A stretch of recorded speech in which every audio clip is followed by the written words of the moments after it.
All right, let me get my screen on here and we will be good to go as we continue talking about World War II. Yesterday we talked about battles in the Pacific theater. Today we're specifically focusing on the Holocaust.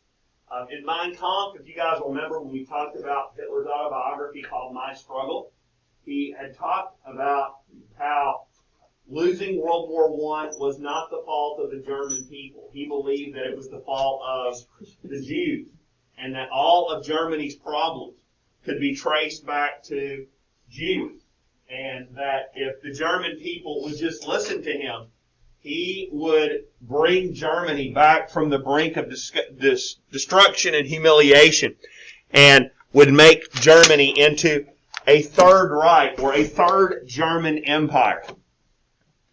I'm going to slide this mouse right over here. Okay.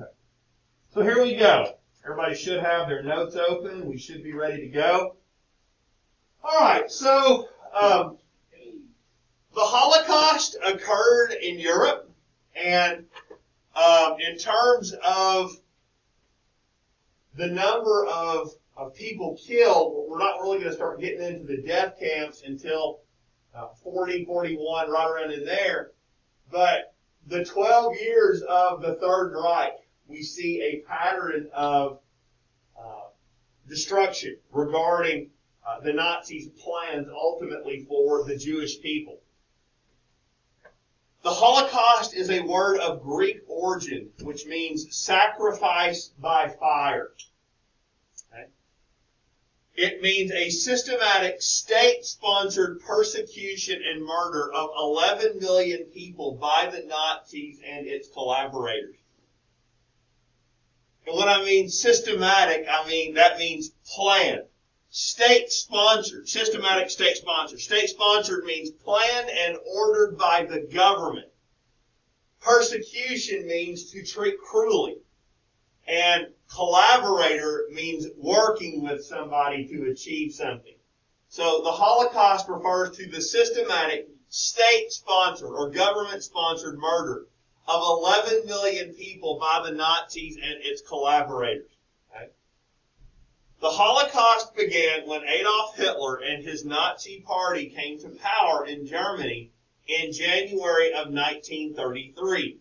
The Holocaust would continue until Germany fully surrendered to the Allies on May the 7th, 1945.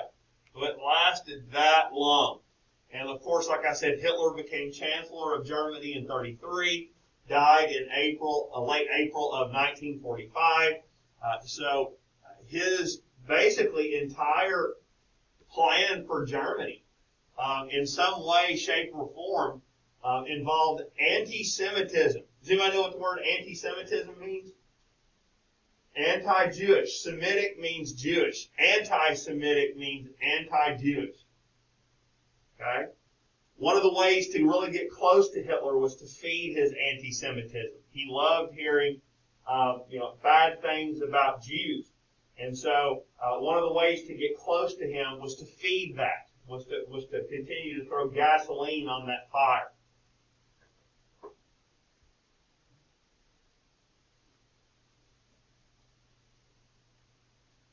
Right. It didn't take long when the Nazis were elected to power, and again, I think that's one of the most frightening things.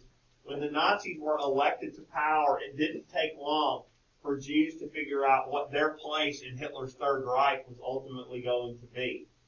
The Nazis began organizing boycotts of Jewish businesses and began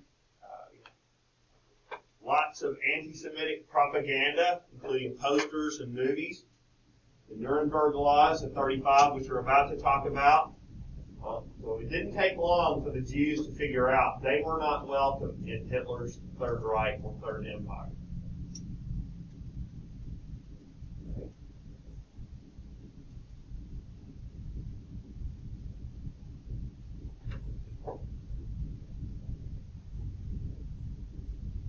Everybody with me here? Are we good? Wonderful.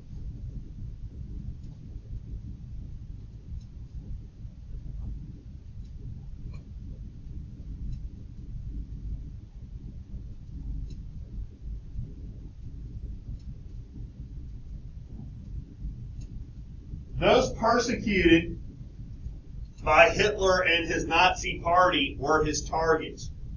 Hitler wanted a pure German race, which he referred to as Aryan race.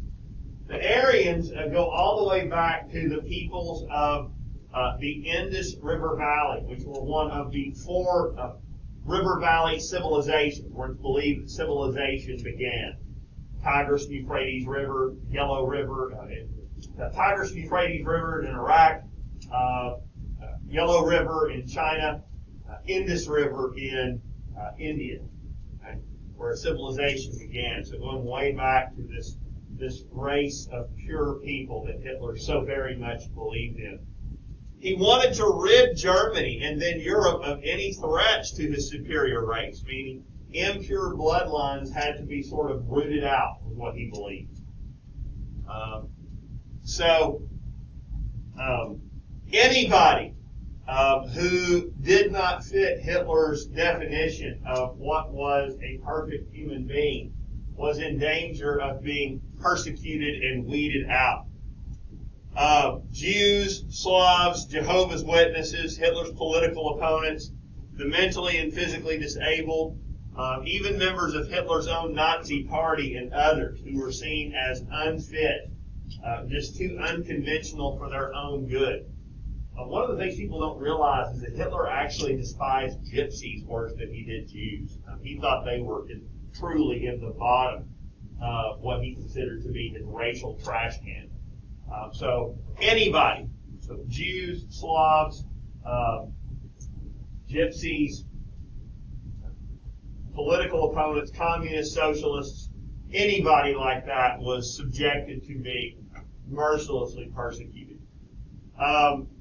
Even though the Nazis did not subjugate Christmas and Christianity immediately, they believed that Christianity was a spin-off of Jewish poison.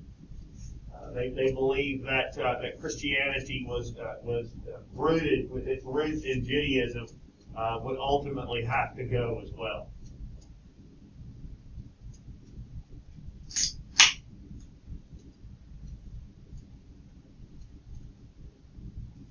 I also want you to understand that the Nazis were very, very good at giving all this in very small doses. They didn't just come out and just say, we're going to kill Jews. They did these things subliminally, slowly, over time.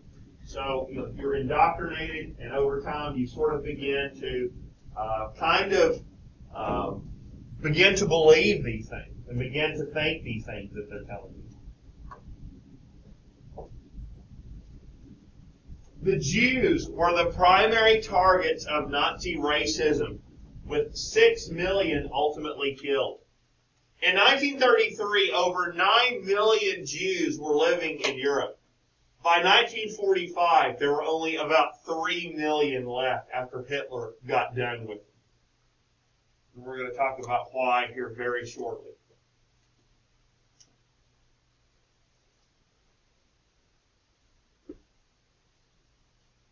Again, he had made the Jews scapegoats for Germany's loss in World War I and all of the problems that Germany had, socially, economically, politically.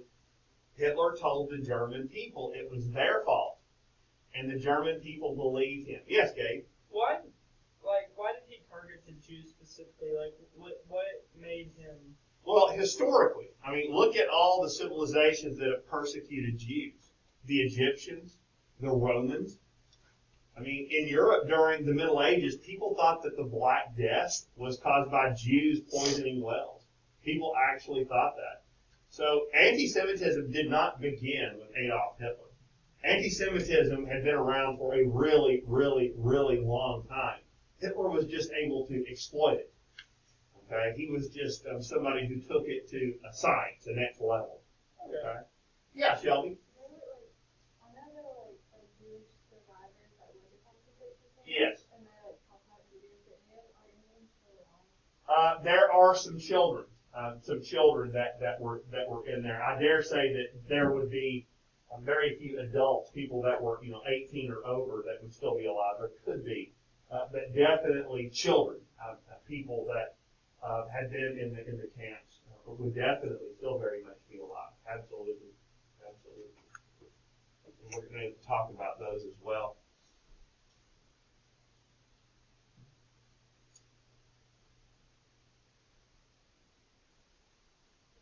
So, as I mentioned, Mein Kampf is a bizarre read. Again, literally translating to my struggle. I've read the book. It's an exhausting read. And what I mean by that is most books, when you read them, there's a part of you that kind of instinctively wants to trust that what you are reading is correct, factually correct. Not so with Mein Kampf.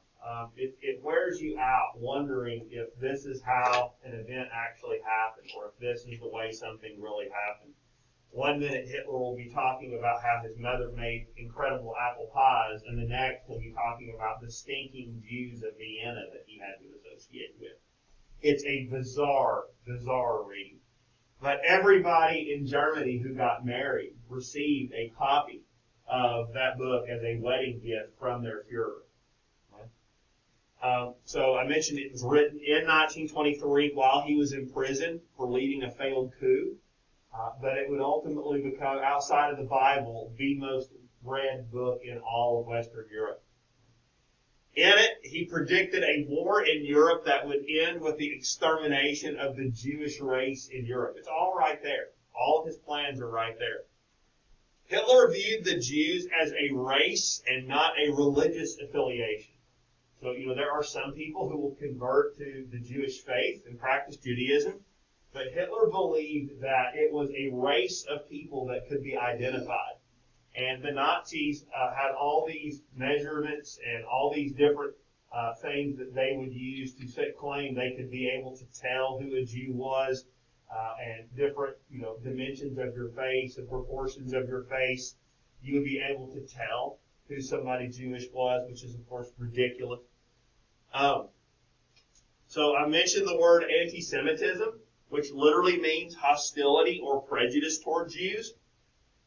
And as I told Gabe a minute ago, anti-Semitism was present well before Hitler took power. But Hitler and his Nazi party would use propaganda to help it quickly spread. Okay? Propaganda is, of course, something that's used to get you to think or act or feel a certain way. All right? So why didn't Jews leave? Why didn't they just go? Why didn't they just leave Germany? Well, Germany was their home, and many Jews were very patriotic citizens of Germany. Their rights were taken away in stages, beginning in 1933 to 1939. Many Jews believed there might be ultimately a change in German politics, and that the tide could be turned. German government gradually began passing discriminatory laws targeting Jews from 1933 to 1939. Few could have predicted the mobile killing units in extermination camps. It's impossible for one in 1933 to look down the road 12 years to 45. Impossible. And quite frankly, a lot of people saw the Nazi election as a bit of a revolution, and that concentration camps were part of revolutions throughout world history. For example, during the French Revolution, there were concentration camps. So a lot of people looked at what the Nazis were doing in 1933 as part of a revolution, and that the concentration camps were just part of that. And remember, they weren't converted into death camps until 1940-41. They were just places of systematic oppression. We would be beaten up and things.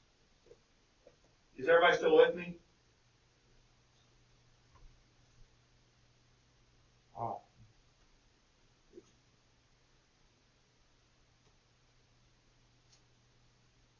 All right. So, again, the Germans began to organize, when they first took power, they began to organize boycotts of Jewish businesses. See like that? See that Star of David? Here it says a Jewish shop is boycotted. The sign says, Germans, defend yourselves. Don't buy from Jews. So you see the yellow Star of David there, and it says, Judah, that is a German word for Jew. Okay? Jews began losing their positions in government, and Jewish businesses were shuttered as a result of the boycotts and government edicts. Books written by Jews and other ones deemed dangerous began to be burned in public ceremonies. The Nazis would have big party rallies, where books by Jewish authors would be burned in big bonfires, parades where people would march and they would throw the books by the Jewish authors onto the huge piles of burning flames. And that was supposed to sort of intellectually purge the Jew out of German education. September of 1935, the Nuremberg laws were passed. This was one of the really, really first big signs that there was going to be a problem for the Jews of Germany.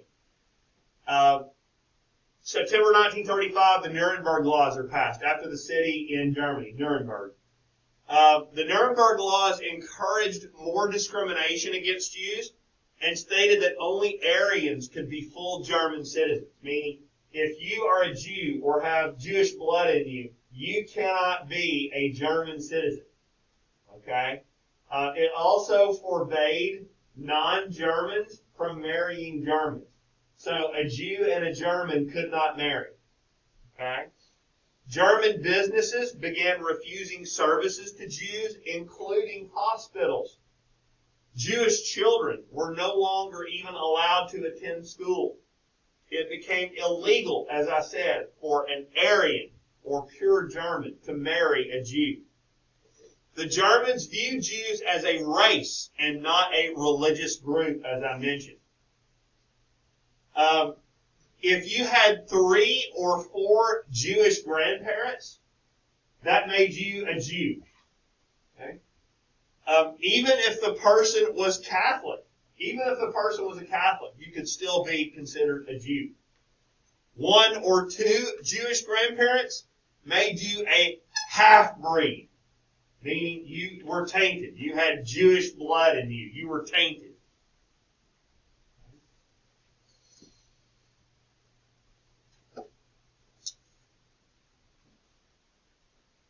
After the Nuremberg laws were passed, Jews were forced to march with signs that said, "Don't buy from Jews," and "A good German doesn't buy from Jews."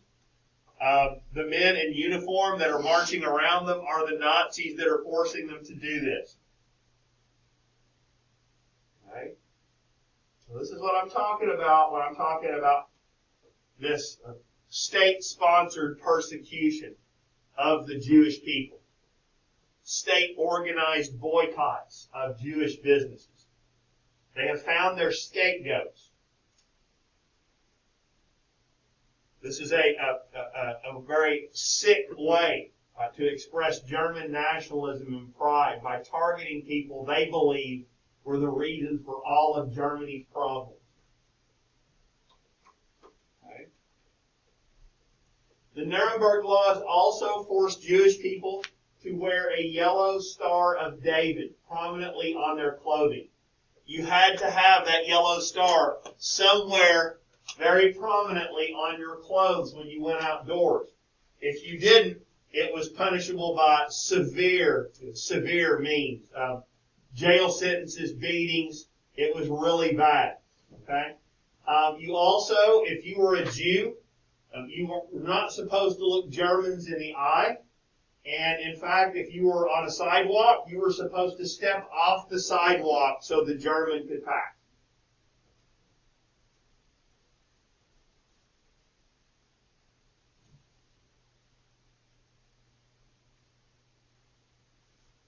All right. One of the questions they've given on the state test before is a picture of lots of yellow stars of David, okay, little patches. And the question was something like, what law made it necessary or forced Jews to wear the yellow Star of David to identify them? And it was, of course, the Nuremberg laws. You had to wear that. Most of the discrimination against the Jews had been nonviolent. However, this changed in November of 1938. even though the things that were being done to them were incredibly humiliating and basically state-sponsored racism. It doesn't really get too violent until November of 1938.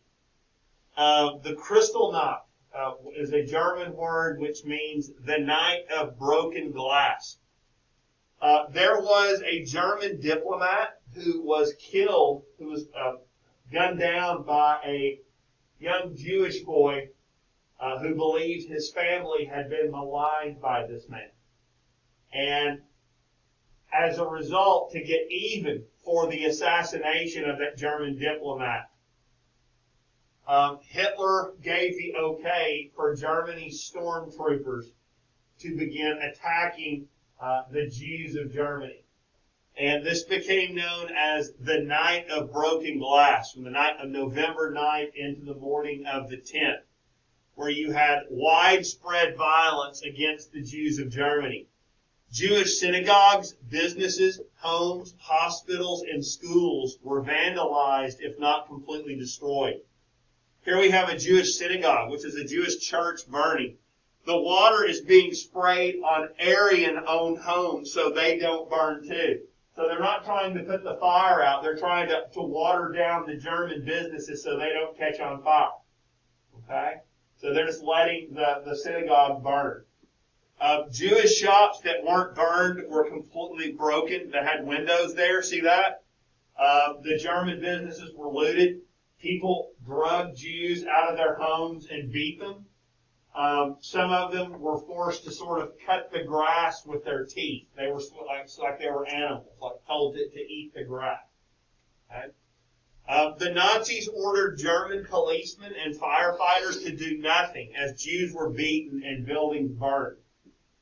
The firemen were allowed to extinguish a blaze that threatened an Aryan-owned property, though. So if a Jewish business was set on fire or a German church or a Jewish church was burning, the firefighters were instructed only to protect German-owned businesses. Okay? And to make sure they didn't burn too. Everybody still with me here? That was called the Night of Broken Glass, Kristallnacht.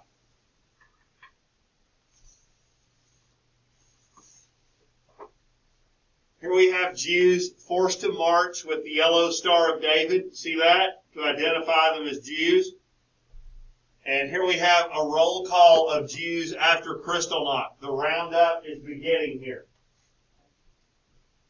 100 Jews were killed on Kristallnacht, and 30,000 were arrested and sent to concentration camps. This was the first time Jews had been sent to concentration camps. Up to now, Hitler sent his political opponents, like communists and socialists, to concentration camps. The first concentration camp opened in March of 1933 in a place called Dachau in Germany. Hitler and the Nazis blamed the Jews for the damage and fined the Jewish community $400 million for Kristallnacht. They told the Jews that it was their fault, that the violence and the destruction had been their fault, and charged the Jews $400 million, sent them a bill for what they themselves had done. Okay. So, again, Jews forced to wear the yellow Star of David. Kristallnacht, Jewish businesses were attacked, people beaten, people killed. It's very obvious now what the place of the Jew is going to be in Hitler's Germany.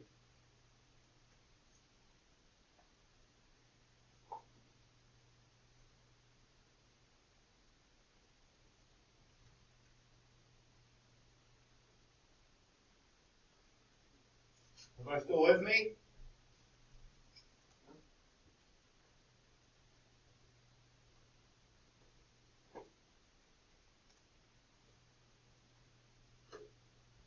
Okay. As I mentioned, concentration camps were initially created to house Hitler's political opponents. Inmates were forced to work hard labor with little food. They also faced daily beatings, and diseases in the concentration camps were quite common. those too weak to work were killed off. Concentration camps began to be established all over Europe, and men, women, and children would ultimately get sent there. While you were in the concentration camps, you were forced to wear a striped uniform. It looked very much like a prison uniform. And morning roll call, you had to have your hat and you had to have your pajamas. Like they look like pajamas, okay, striped pajamas. And if you appeared in roll call without your hat, you could be beaten or killed. It was very, very serious. So here you see people that began to be put into these camps. Again, there aren't death camps yet. These are initially places for political opponents, mainly socialists and communists. Not yet systematic murder, but we're getting there. We're getting there. Everybody following me?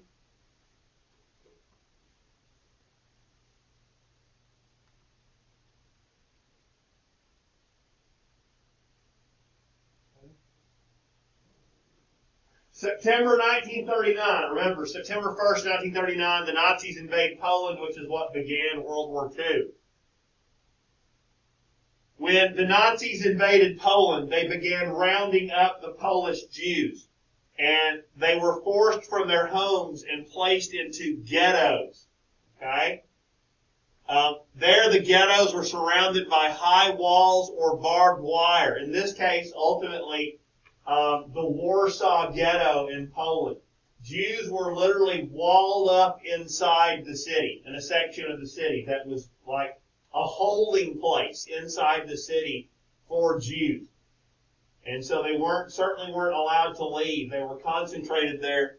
Jews were not allowed to leave. They were heavily guarded. Inside the ghetto in Warsaw, there was overcrowding. There was no medical care. Disease spread quickly. Many starved. Many died. Some got sent to concentration camps. Inside the Warsaw Ghetto, Jews were exploited. Germans would, because they were so hungry, many of the Jews would trade very valuable personal property for just like a loaf of bread so they could have something to eat. So they were systematically exploited. Many, like I say, starved. Thousands died inside the Warsaw Ghetto in Poland. It was an absolute nightmare. Many, many, many people died there. And ultimately, they would begin sending them off to concentration camps. Okay?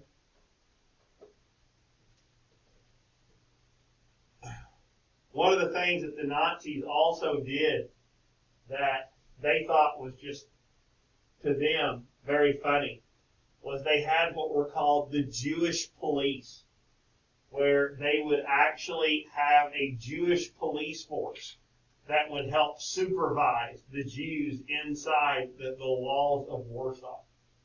Meaning, it was kind of like appointing Jews to mistreat other Jews. Okay? The Jewish police, as it were, as they were called. The Germans thought that was just hilarious, to have Jews be in charge of rounding up other Jews.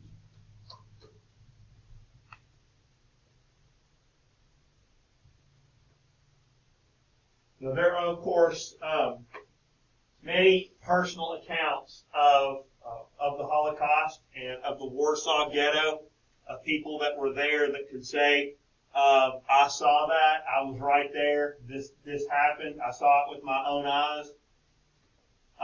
If you want to watch a really, really good movie, I don't hand out the 5-star rating to many movies, but it was a movie called The Pianist, as in like a piano player, that came out about 20 years ago, starring a guy named Adrian Brody, who last name was Spielman, and he was an incredible pianist who miraculously lived through being imprisoned in the Warsaw Ghetto in Poland, and ultimately somehow surviving World War II.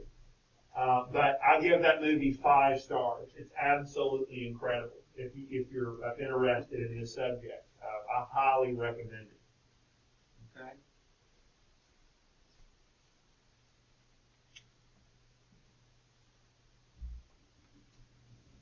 Jews who lived in countries conquered by Germany began to be sent to the ghettos. And this is where you begin to see the mobile killing units. The mobile killing units, or the traveling killing units, began when Germany invaded Russia, the Soviet Union, in 1941.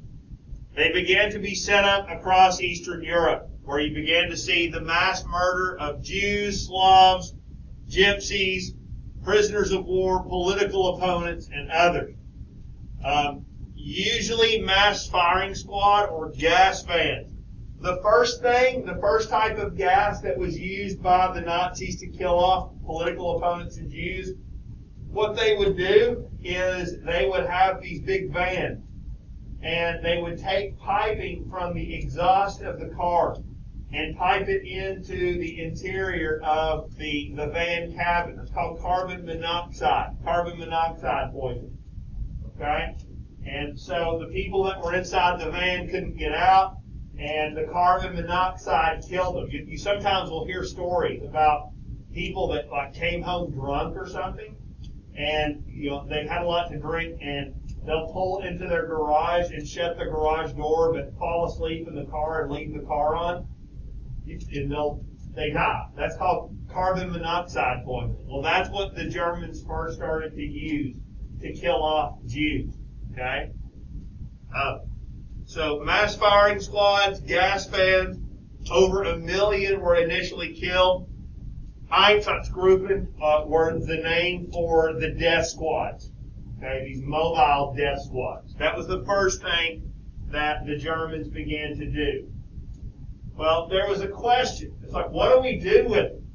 This was the Jewish question. What would the Jews' place be in the future of Germany? And the final solution, as it was called, to the Jewish question was reached when the Nazis agreed that the Jews would have to be purged. They would just simply have to be killed off completely. And this was called the final solution to the Jewish question. They would have to be killed. Okay. So Hitler's plan began to be implemented in mid-1941. The final solution to the Jewish question had been reached. Total extermination of Jews from Europe. All Jews in German-occupied lands were forced to wear the Star of David, a symbol of Judaism. Hundreds of thousands of Jews were sent to the ghettos. Beginning in late 1941, the ghettos began to be liquidated. Millions of Jews were deported from the ghettos in Nazi-controlled countries and its Axis allied countries to extermination camps. So here we go. This is where, late 1941, is where the Nazis began taking the Jews that were being held in ghettos like Warsaw in Poland, and they began taking them by rail car to the death camps. Okay? Concentration camps are now being converted into death factories. Okay? Death factories where human beings could be processed, killed, and their bodies destroyed. So this is where the big transition takes place. Somewhere around late 1941 is where you really start to see plans laid out and set for the mass extermination of the Jewish people, and really anybody else who didn't fit in or didn't belong.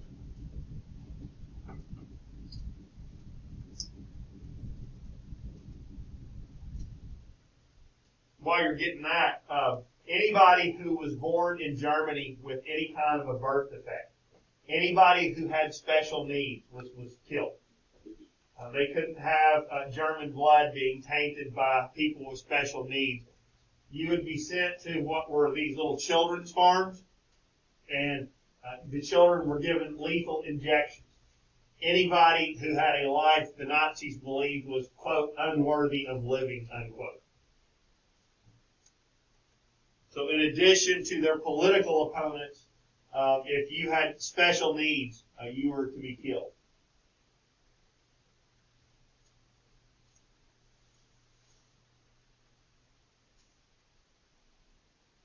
Okay. Jews were brought to extermination camps by railroads, traveling in overcrowded cattle cars.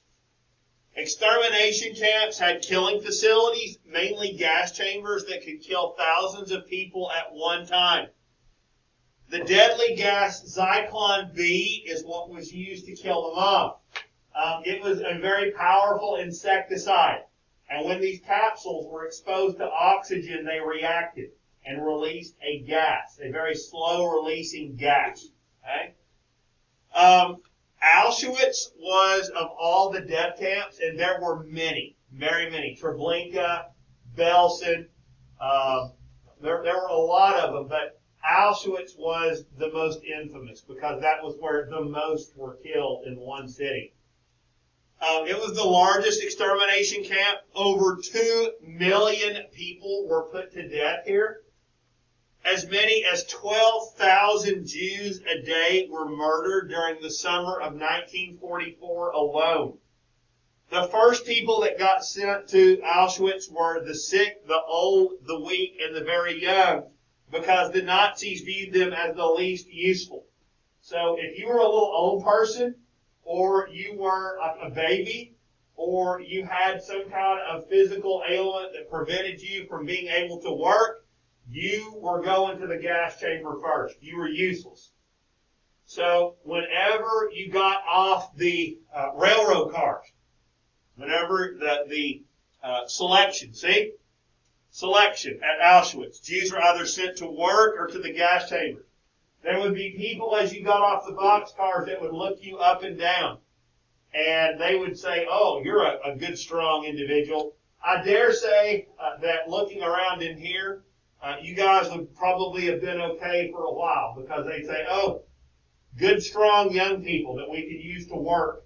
So they would exploit you. They didn't. If you were healthy, they wouldn't just kill you off immediately. They would use you, and they would use your labor to be able to make weapons, to be able to make other goods.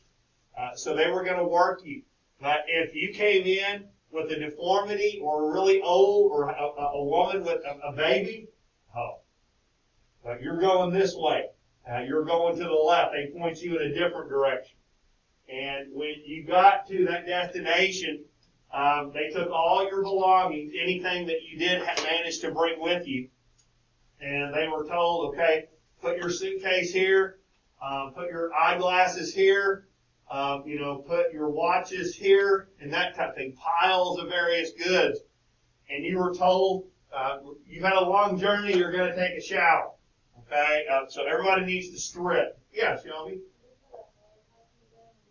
Wow, okay. Yes, all the shoes and anything like that, correct, absolutely. They were told you were going to strip, and so from that point you would be marched into what looked like a big shower room. There'd be even shower heads. You were told you were going to take a shower. And then they would get everybody in there just as crowded as you could possibly get. And then they would shut the door, and it would be like one of these little panels up here being removed, where a German with a gas mask on would appear up there and drop capsules of Zyklon B into the room. And then they would seal that off.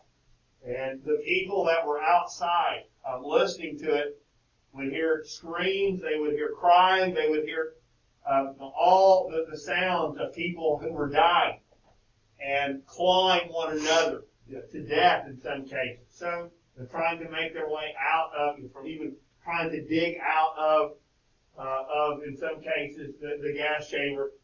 And then after about 20 minutes, when all the screaming had stopped, other Jews would open the door to the gas chamber, and they would walk in and begin taking the dead bodies, peeling the dead bodies off of one another, and carry them into the ovens.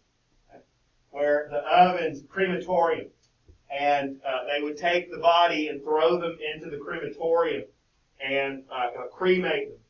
Okay? So there were fires constantly kept going, ash constantly, human ash constantly being sent up into the air, and in some cases raining down on nearby towns and villages. Human ash. You think it's snow, but it's really human remains. And I've been told that the burn smell. You ever had, like I had this happen to me, I was grilling this past weekend. You ever had like your arm hair, like you get too near a fire, that burned hair smell? I've been told that was what it smelled like all the time, just burning flesh. Yeah. So they would burn the bodies if they got behind in the crematoriums. If there were too many bodies that needed to be burned, they would just burn the bodies in open pits. Literally just burn the bodies of individuals out in the open. I heard a story where, watched a documentary, and there was a woman who was a Russian Jew, and she was standing at the fence watching the bodies being burned in an open pit. And a woman said, I turned to my friend and said, look, they're getting ready to throw that dog into the fire. They've got a dog. Look, it's wiggling. And the woman beside her said, that's not a dog, it's a baby. The baby was, so they were throwing a baby alive into an open pit, an open flame. Okay. So today we can see it's still there. Auschwitz is still there. The entrance to the sign at Auschwitz says, the entrance sign at Auschwitz says, work will set you free, almost to sort of mock the Jews as they came into Auschwitz. So here are the barracks where Jews slept, where they would sleep, where they would rest. And here are the barbed wire fences surrounding the camps and the rail cars that were used to bring them in. Okay? The guard towers and things. So all these things are still there as a reminder of the fact that that place existed. Okay? And this is what Shelby was talking about. Like, for example, a big pile of shoes from the arrivals, where the Germans were trying to figure out ways that they could use luggage from arrivals, people that were there. Throw your suitcase here, throw your shoes over here, throw your eyeglasses over here. Before they would even burn them, they had people that would dig gold fillings out of the body's teeth. And after the war was over, in some cases, whenever they were liberating these camps, they would find big chests of gold teeth and gold fillings that had been dug out of the mouths of the bodies before they were cremated. So here's the crematorium where the dead were burned, and Jews being sent to the gas chambers. Again, little children. They were also, here's a small gas chamber right there. Nazi doctors also performed medical experiments on Jews. They would do things like see if animal organs could live inside a human being. Like, let's see if we can get this pig liver to take inside you. They would do things like submerge people in these ice baths to see how long, the human being could last, submerged in sub-zero temperatures, freezing temperatures. They loved experimenting on pregnant women to see if they could alter, what the baby looked like. Twins. They loved experimenting on twins. They thought that was just wonderful to be able to have a controlled, and then, another one, identical twin, to see, how they could alter. So they performed horrific medical experiments on children and people inside the concentration camps. When Germany began to lose World War II in the summer of 1944, they wanted to hide all the evidence of the mass killings inmates of the camps were forced on death marches. So as the Russians advanced, the Russians were actually the very first to arrive at Auschwitz when they were moving in. And they took pictures and published them. A lot of Americans, our government didn't believe it initially because of Russia, because Soviet Union. And we thought it was just propaganda. We thought it was just Soviet propaganda. But then American soldiers and British soldiers started to find the concentration camp with the exact same things inside. Okay? The Nazis wanted them away from the advancing Allied forces, so they marched them. 300,000 more Jews died on these death marches.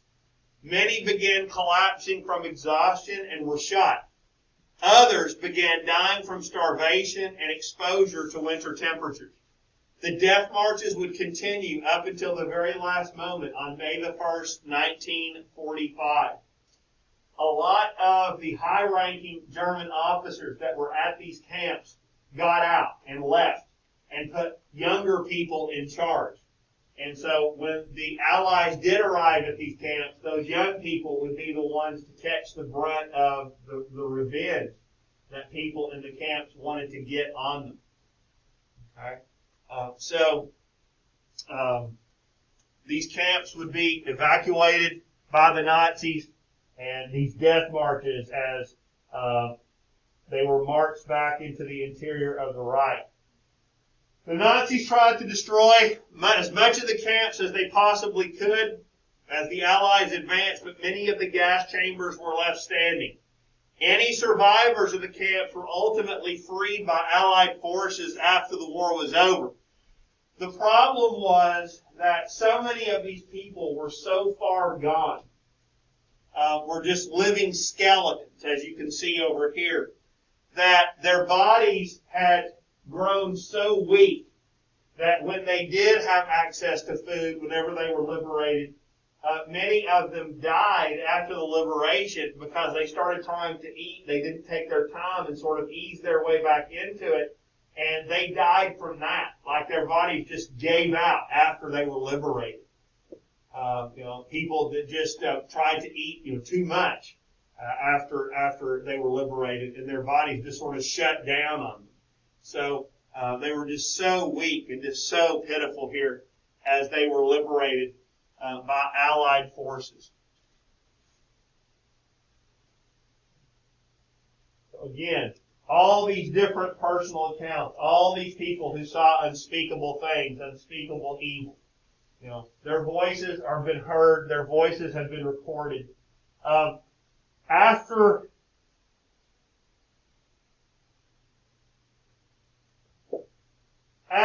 the concentration camps were liberated, Dwight Eisenhower wanted as many camera crews as he could possibly have brought into Europe.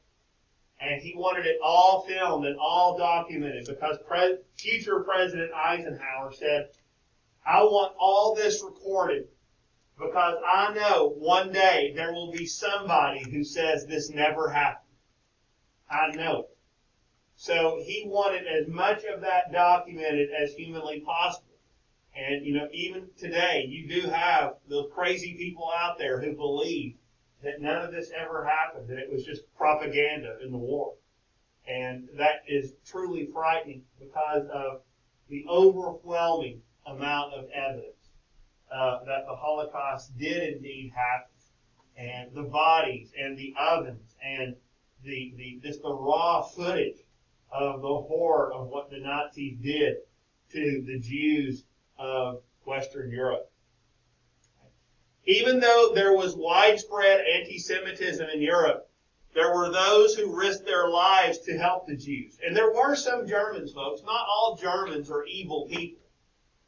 And there were some Germans who did work to help hide Jews and help Jews. Just like in the South, there were white people in the South on the Underground Railroad who tried to help African-American slaves be freed on their way to Canada. Okay? Some hid Jews in their homes using hidden spaces or rooms. Others helped Jews escape to a non-German controlled country.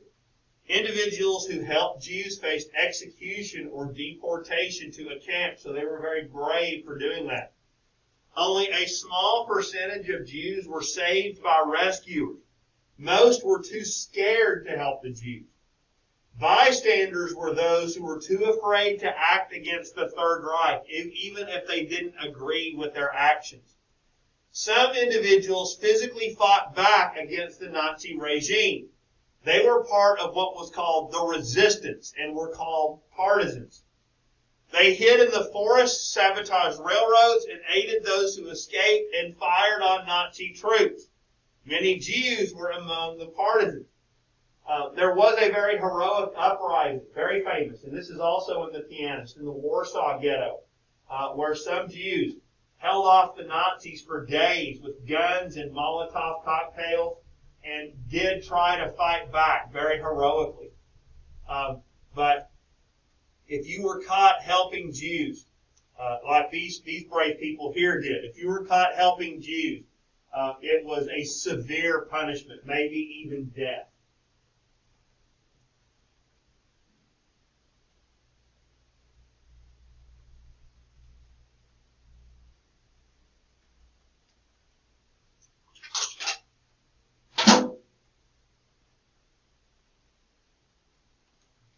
Everybody still with me here?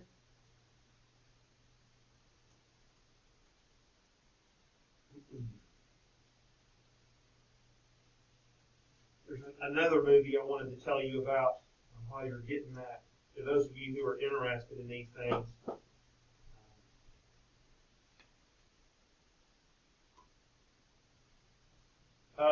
A movie called Sophie Scholl. You ask yourself, what could one person do? There was a young girl named Sophie Scholl who, with her brother, would take leaflets about how awful the Nazis were and all the things that they were doing and that were just crimes against humanity. And she would go into colleges and universities and leave leaflets everywhere and just, take them up to the top of the staircase and throw them off at a German university. And she and her brother were part of the resistance until they were caught and put to death. But she was very heroic and did try to do something. If you're interested, I think this movie's free right now on Amazon Prime. Sophie, like Sophie, Sophie Scholl, Scholl. It's absolutely incredible. Like I say, it can't be free. I highly recommend it. You can see, what can one person do? Well, you can see, because she's far braver than I'll ever be. Okay? More personal accounts. People who saw all these things. Countless stories. All these people who saw all these different terrible things and lived to tell the tale.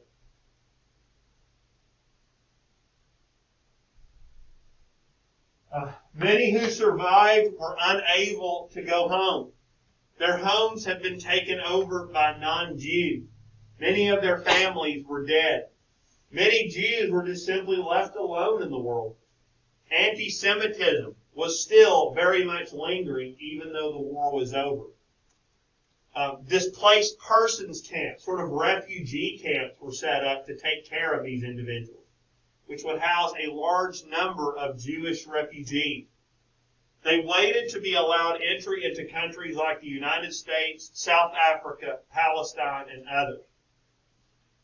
After the war was over, the nation of Israel was created in 1948. The new United Nations, it was created after World War II, voted to divide Palestine into a Jewish state and an Arab state. The Jewish state became Israel in 1948, where almost 700,000 Jews immigrated to Israel between 1948 and 1951 as a refuge for Jewish people. A lot of people think the nation of Israel has been around for thousands of years. No, it's only officially existed since 1948. Okay? And that's the flag of Israel right there. All right?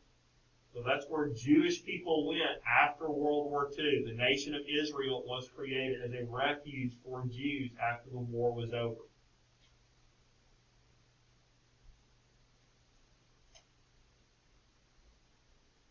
Right?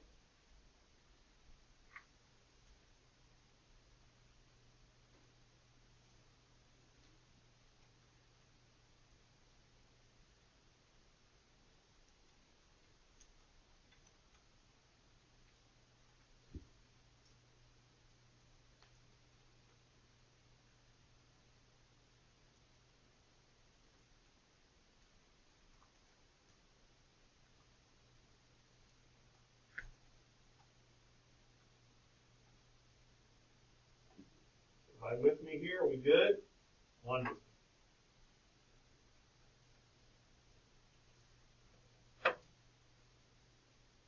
Again, more eyewitnesses of the aftermath. More people who saw it with their own eyes. The Nuremberg trials, yes, after the same city which the Nuremberg laws that enforced Jews to wear the Yellow Star of David. The city of Nuremberg is where the trials for crimes against humanity were held after the end of the war. Nuremberg was selected because it was the only city where they found a building large enough that was left still standing to house the trial. 22 high-ranking German officials who were captured were put on trial in Nuremberg, Germany. They were charged with genocide, a term that didn't even exist before 1944. Hitler had committed suicide on April the 30th when he realized the German defeat was imminent, so he wouldn't be put on trial. In terms of the outcome, 12 Nazis were sentenced to death, 3 were found not guilty or acquitted, and the rest were sentenced to prison terms. So why were only 22 tried? Well, several Nazis fled Germany and escaped trial. A lot of them went to South America, countries like Brazil, Argentina. The architect of the Holocaust, Adolf Eichmann, who would be captured later, was one of them. Dr. Joseph Mengele, who had performed a lot of the experiments on Jewish prisoners in concentration camps, was among those as well. So a lot of them had tried to flee Europe at the end of the war, but many of them escaped, but some of them got captured. The biggest fish on trial at Nuremberg was Hermann Goering, who was right behind Hitler. And he was the Reich Marshal. He was the head of the Luftwaffe, or German Air Force. He was literally number 2 in command. He was the biggest. Some of them, others like Himmler, killed himself. Goebbels killed himself, like Hitler, to avoid being captured.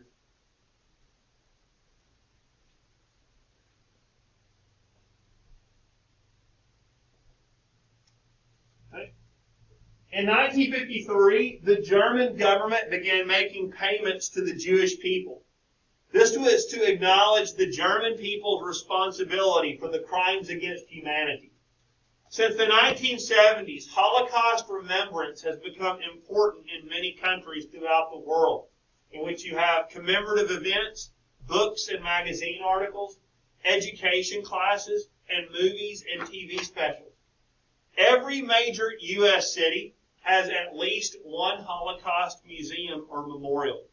There are over 250 museums and memorials worldwide. Plus, the largest is the U.S. Holocaust Memorial Museum that Shelby says she's been to in Washington, D.C. Okay? So there are Holocaust memorials all over the place. 250 different museums and memorials worldwide. Okay?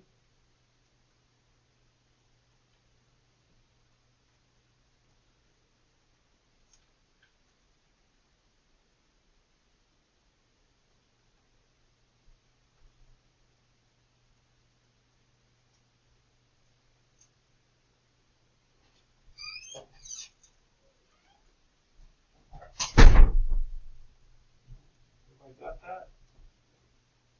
You with me? Sure. Okay.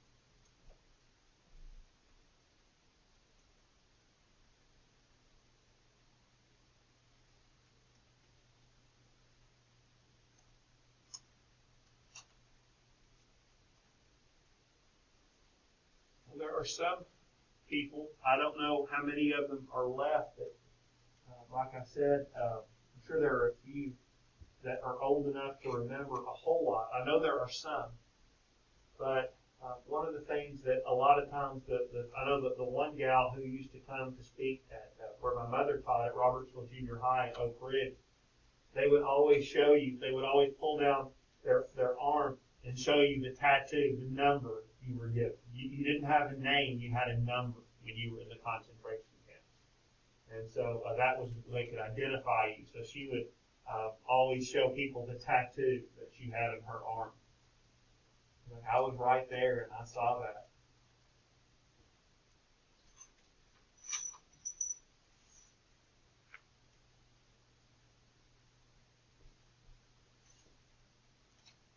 All right.